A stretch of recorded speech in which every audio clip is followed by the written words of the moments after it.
이해가 정말 내 맞아? 남편의 차가운 눈빛이 아직도 생생합니다. 서울 도봉구에 사는 71세 김희순 씨의 이야기입니다. 구남매 중 맏딸로 태어난 저는 어릴 때부터 예쁘다는 소리를 자주 들었습니다. 시원한 이목구비에 늘씬한 키. 하지만 공부는 정말 못했습니다. 밤새 코피가 나도록 공부해도 성적은 나오지 않았고 중학교를 졸업하고 고등학교는 포기했습니다. 이순아, 넌 손재주가 있으니까 재봉 배워. 기술자가 되면 밥 굶지는 않아. 어머니의 말씀대로 저는 동네 양장점에서 일을 시작했습니다. 재봉틀 돌리는 소리, 첫 냄새, 손끝의 감촉. 그게 제 청... 19살이 되던 해겨울, 양장점에 한 남자가 들어왔습니다. 27살 최재호. 키는 작았지만 깔끔하고 잘생긴 얼굴이었습니다. 양복을 맞추러 왔다가 저를 보더니 눈을 떼지 못했습니다. 아가씨, 혹시 이름이 어떻게 되세요? 그렇게 시작된 인연이었습니다. 재호는 적극적이었습니다. 양장점에 들락날락하며 저를 보러 왔고 제 집에도 찾아와 동생들에게 양과자를 사주고 부모님께 선물을 드렸습니다. 이순아, 나랑 결혼해줘. 하지만 그에게는 비밀이 있었습니다. 술집 여자와 실수로 낳은 4살짜리 아들 준호가 있다는 것.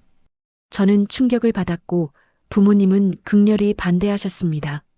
우리 집 귀한 장녀를 애 딸린 놈한테 보낼 수 없어. 아버지는 제 머리카락을 자르겠다고 엄포까지 놓으셨습니다.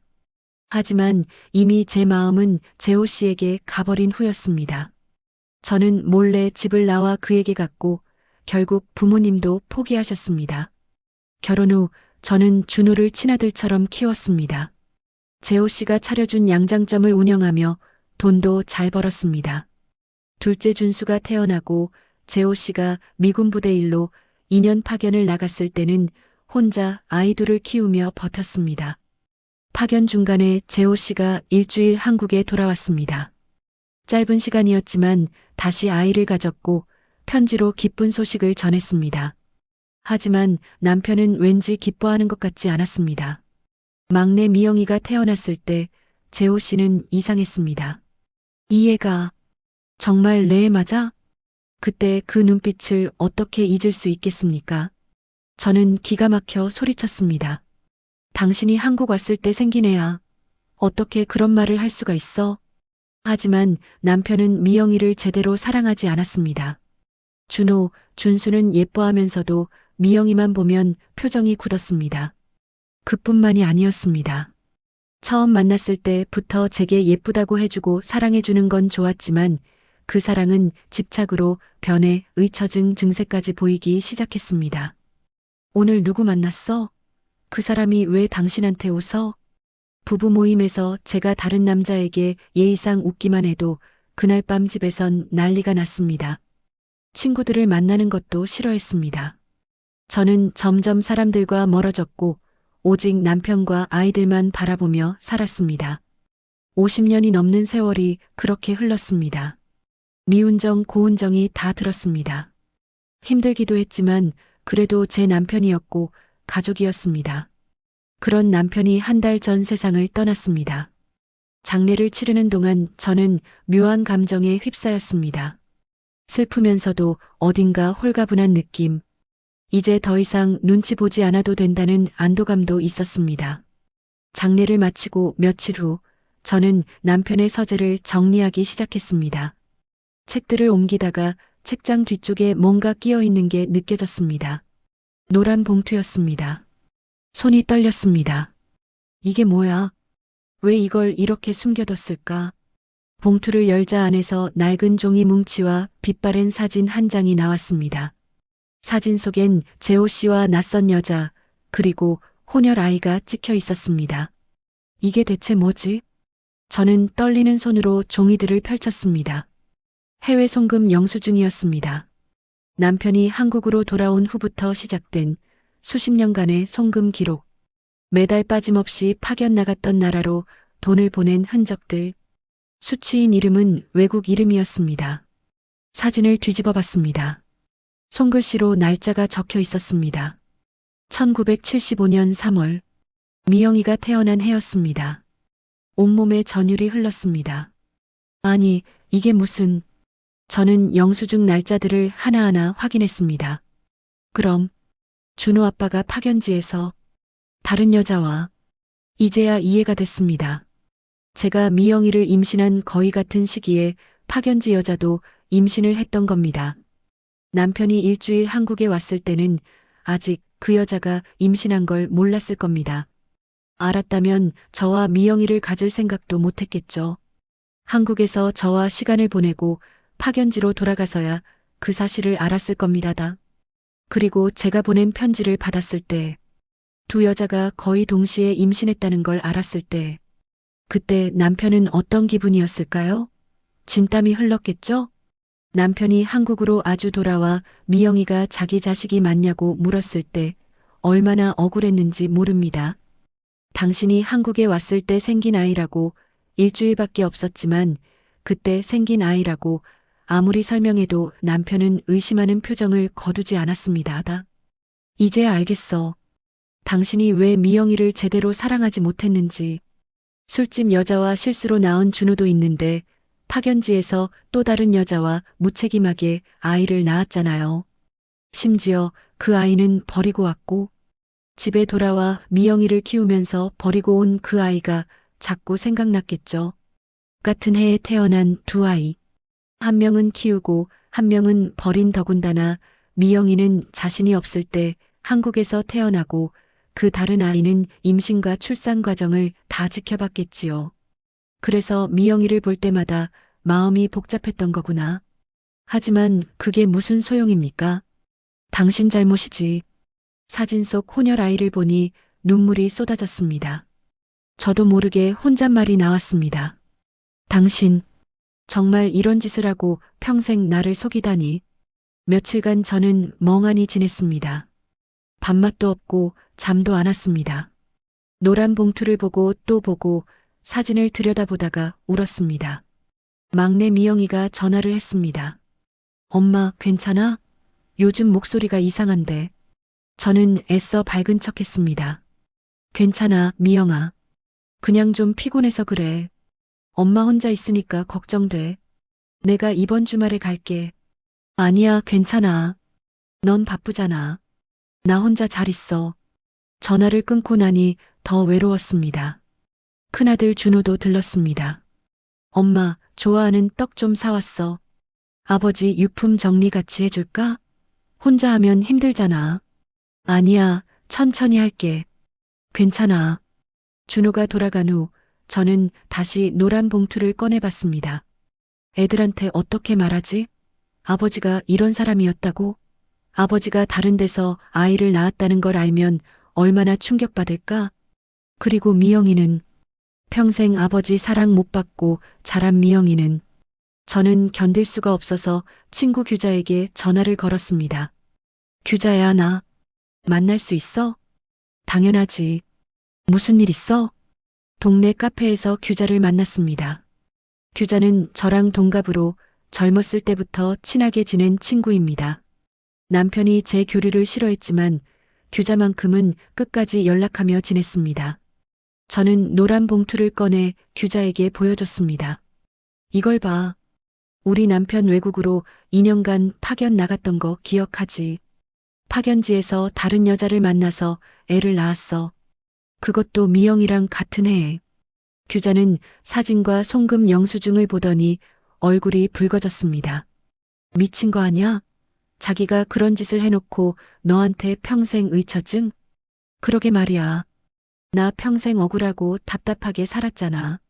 사소한 거로도 날 그렇게 의심하더니 정작 바람 피운 건 그 인간이었어. 규자가 제 손을 꼭 잡았습니다. 이순아, 정말 고생 많았다. 근데 애들한테 말할 거야? 저는 한숨을 쉬었습니다. 모르겠어. 어떻게 말해야 할지. 규자가 잠시 생각하더니 말했습니다. 그래도 알아야 하는 거 아니야? 특히 미영이는 아빠 때문에 평생 좀 상처가 있잖아. 애가 무슨 잘못이야 지 아버지가 잘못한 건데. 규자의 말이 맞았습니다. 하지만 선뜻 결정이 서지 않았습니다. 집으로 돌아오는 길, 저는 계속 생각했습니다.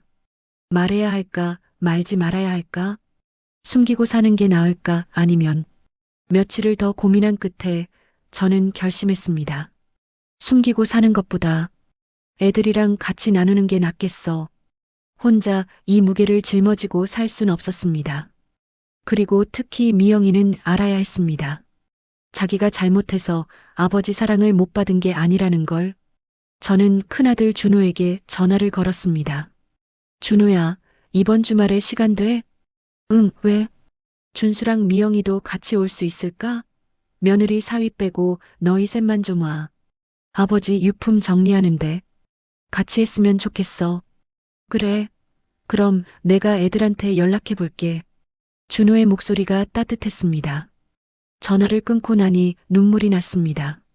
준호도 내 친자식이나 진배 없지. 우리 애들이 아버지 진실을 알면 얼마나 충격받을까. 며칠 후 준수도 전화를 했습니다. 엄마, 형한테 들었어. 이번 주말에 갈게. 응, 고마워 준수야. 엄마, 힘들면 언제든지 말해.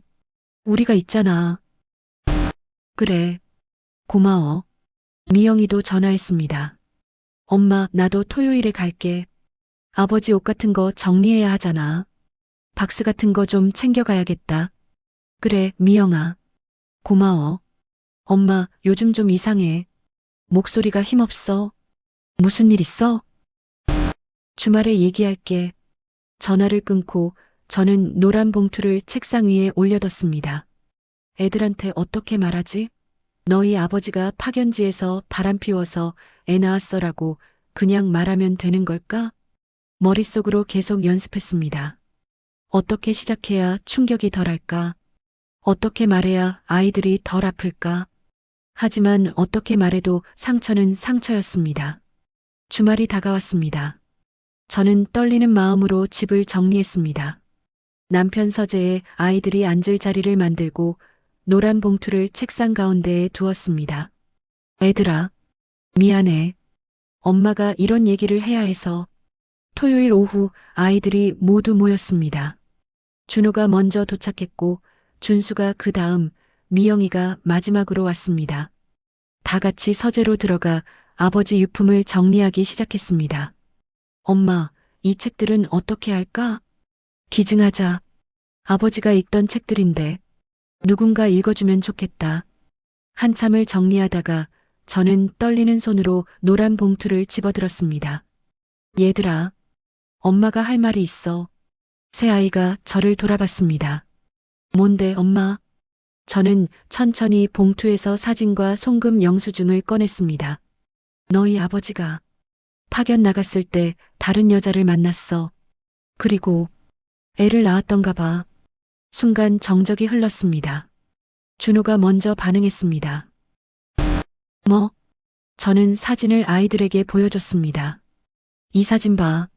너희 아버지랑 낯선 여자, 그리고 혼혈 아기. 사진 뒷면에 날짜가 있어. 1975년 3월. 미영이 태어난 해야. 미영이가 사진을 받아들더니 얼어붙은 표정이 됐습니다. 저는 계속 말을 이었습니다.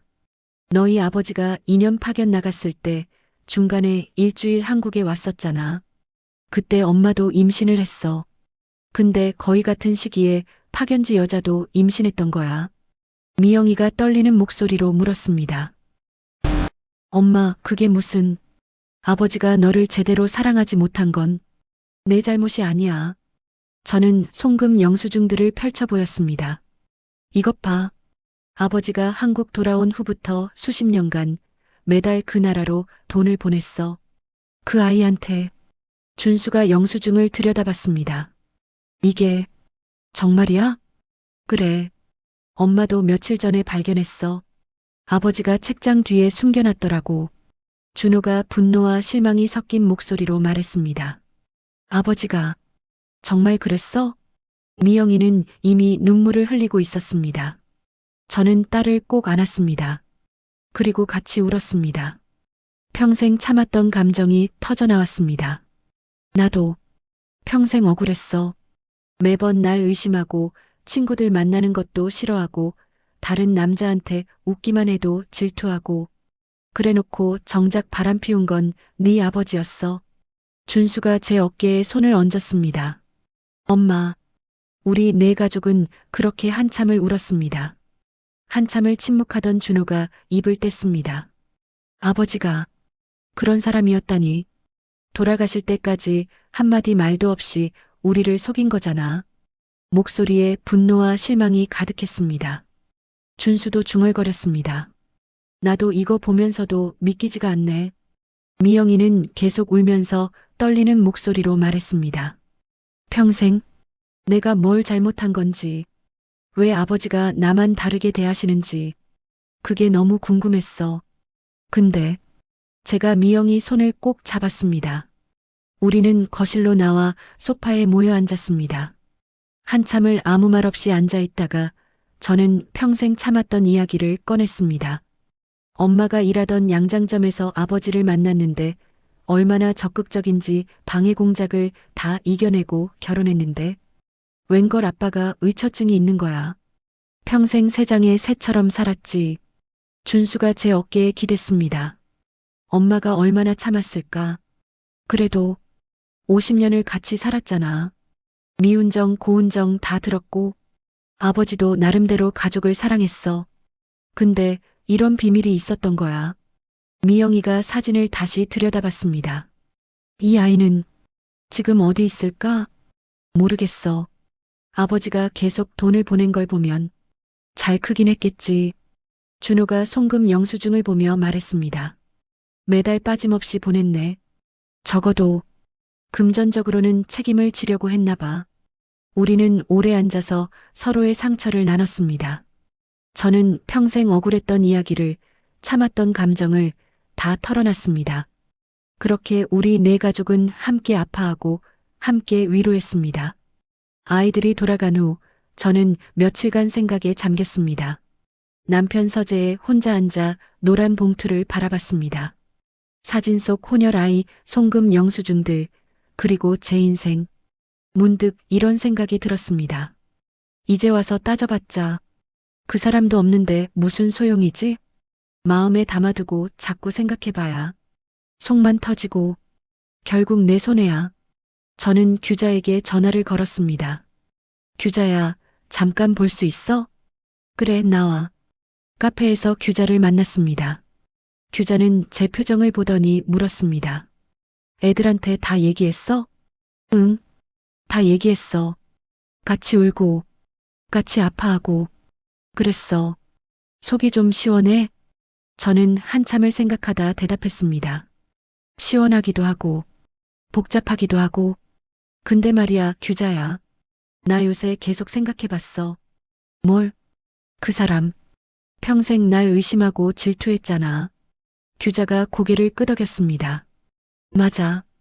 그게 얼마나 힘들었겠어. 근데 그게 또 나를 아끼고 사랑한다는 증거이기도 했더라고.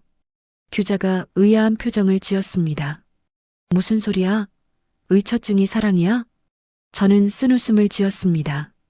아니, 그게 아니라 그 사람이 날 지키려고 한 거잖아.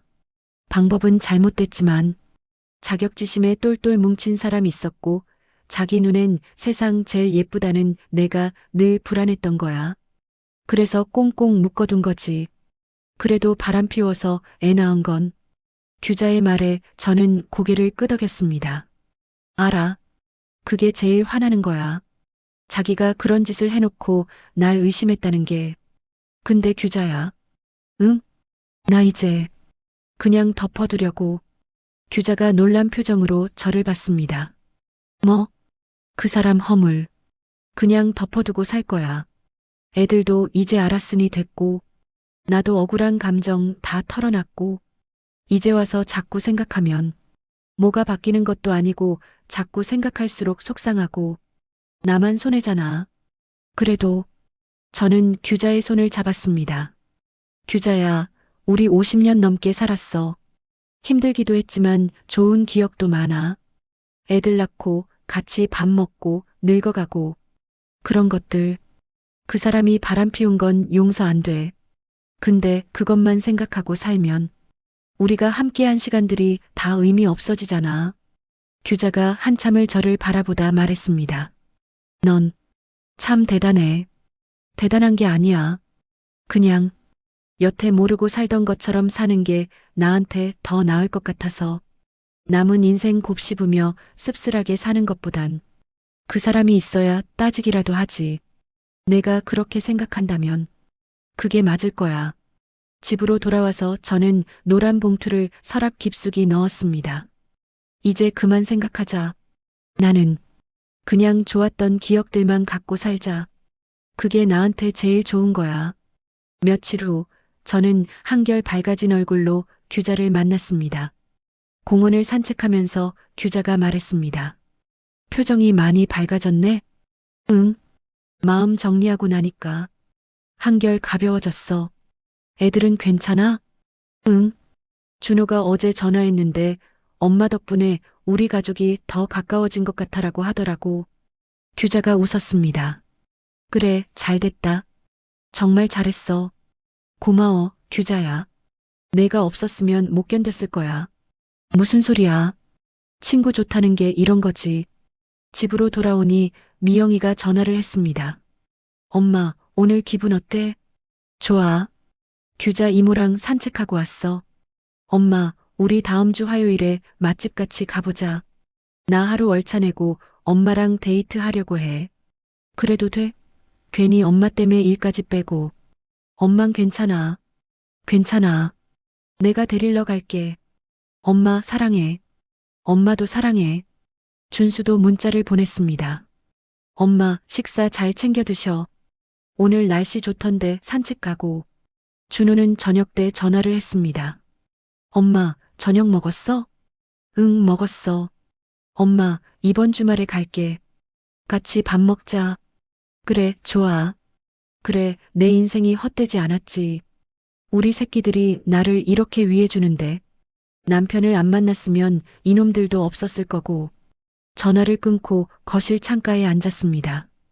해가 지고 있었습니다. 71년을 살아오면서 처음 느끼는 홀가분함이었습니다. 평생 남편 눈치를 보며 살았습니다. 의심받고, 통제받고, 친구들과도 멀어지고, 미영이와 남편 사이를 보면서 가슴 아파하고, 근데 이제 알았습니다. 어디서 잘못되기 시작한 건지 그 원인을요. 그걸 아는 것만으로도 충분했습니다.